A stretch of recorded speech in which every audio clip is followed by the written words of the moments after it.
Isu terbaru kes jenayah dibiarkan menunggu lama baru dapat kes jenazah. Kes jenazah dibiarkan tunggu lama baru dapat ke bumi dengan sempurna. Apakah hukum melewatkan perkebumian jenazah? Apakah kesan pada jenazah dan adakah masyarakat tanggung dosa kerana tak sempurna laksana fardu kifayah? Baik. Hak kecoh 2-3 hari lepas dah jenazah kena tunggu dulu baru boleh tanam.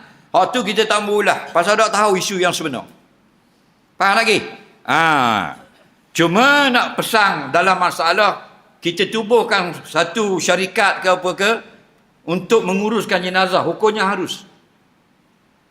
Tapi ingat, jangan kita paksa orang berurusan dengan kita. Contoh, kita buat di Mulia Burung ini satu company, satu syarikat untuk menguruskan jenazah. Apa tujuan? Mana-mana orang yang kematian dan mereka tidak mampu menguruskan sendiri, boleh upah dia, hukumnya harus. Faham? Macam dulu orang ramal waris itu ni, kena ada orang yang tak ramal waris, tak berti nak buat apa, betul tak? Jadi ada satu syarikat menguruskan. Contoh dia cah kaki siap 1,200 kena bayar. Itu halal di sisi syarak. Faham lagi? Yang tak halal, yang tak betulnya kita buat satu syarikat menguruskan jenazah. Kerana bila ada berlaku kematian di dalam mukim tu, tak boleh urus sendiri. Kena syarikat kita yang buat. Itu tak boleh. Itu bisnes orang mati dia panggil. Faham? Itu salah. Faham lagi? Nampak beza lagi ya?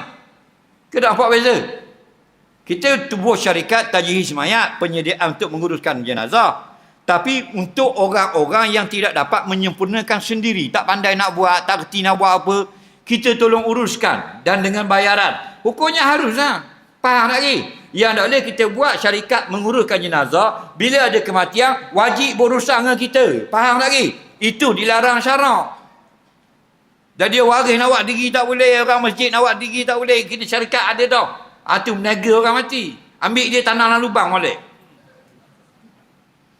Faham? Jadi asalnya kalau tanah orang mati ni kena gali dulu, ke tanah dulu ke gali dulu? Gali. Biasanya yang kena bayar ni tanah ke gali? Gali. Dulu berapa kalau tak kena bayar gali? Berapa dulu free? Ingat tak dulu? Dulu pak mati anak gali. Lepas ni pak mati anak gali ke tak? Yang tak boleh, yang bolehnya kita menyediakan khidmat. Orang yang tak ada arah nak gali, nak upah kami gali boleh 200 riyal sekali gali. Hukumnya harus lah. Tak setuju sudah gali sendiri. Bukan wajib atas kami. Pak mu hak mati. Bapa kapok aku. Jadi bila anak-anak tambah gali, dia pun upah orang. Haruslah. Yang tak bolehnya bila ada kematian, tak boleh orang lain gali.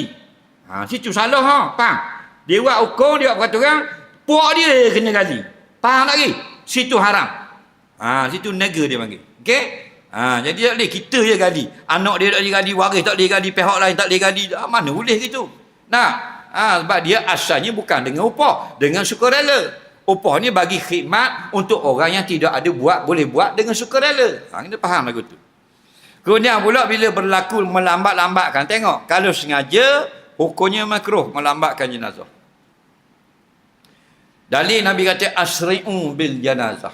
Segerakan kamu uruskan jenazah. Apa makna segera situ? Maksud segera itu, kalau mati cepat-cepat mandi. Kalau dah mandi cepat-cepat kapan? Kalau siap kapan cepat-cepat solat. Kalau dah solat cepat-cepat tanam. Itu maksud segera. Okey? Okey, segera ini kalau kita lambatkan ada dua hukum. Lambat itu ada kalanya makruh, ada kalanya haram. Bila makruh lambat? Lambat sedikit. Sedikit tu banyak mana? Sekira-kira tidak berbau mayat. Makruh. Faham? Siap dah mayat, mayang pukul 5. Tapi dah buat gigi turun. Pukul 7 baru nak pergi 2 jam duduk. Faham? Tak sampai bau lagi mayat. Makruh perbuatan kamu. Mukhalifus sunnah. Menyalahi sunnah Nabi. Patut sesat tanah buat gigi selalu. Jelas? Tak sampai bau hapuk mayat. Apa? Dah pukul 5 siap mayat-mayat. Pukul 9 malam dah buat gigi lagi. Faham? Hukumnya berdosa haram. Jelas lagi? Lepas tu kita pesan ke bini kita. Bini kita lah senang kalau ada bini. Anak-anak dah pakai kawan kita pesan dah ingat. Bini kau bawa ingat lah. Kalau aku mati muak pergi derah kubur. Kau molek mung dulu tapi kalau aku mati dulu. Faham? Sebab ni kadang-kadang ni buat lambat. Ada orang nak mandi pukul 7 pagi. Kata awal sangat. Aku belah dah. Kau belah mandi kau belah. Faham lagi kau kawan tu kau lama kau lambat. Kau lama kau lambat. Kan dalam dia asri'u. Derah sikit jenazah tu, nah. Awak pergi derah. Ha.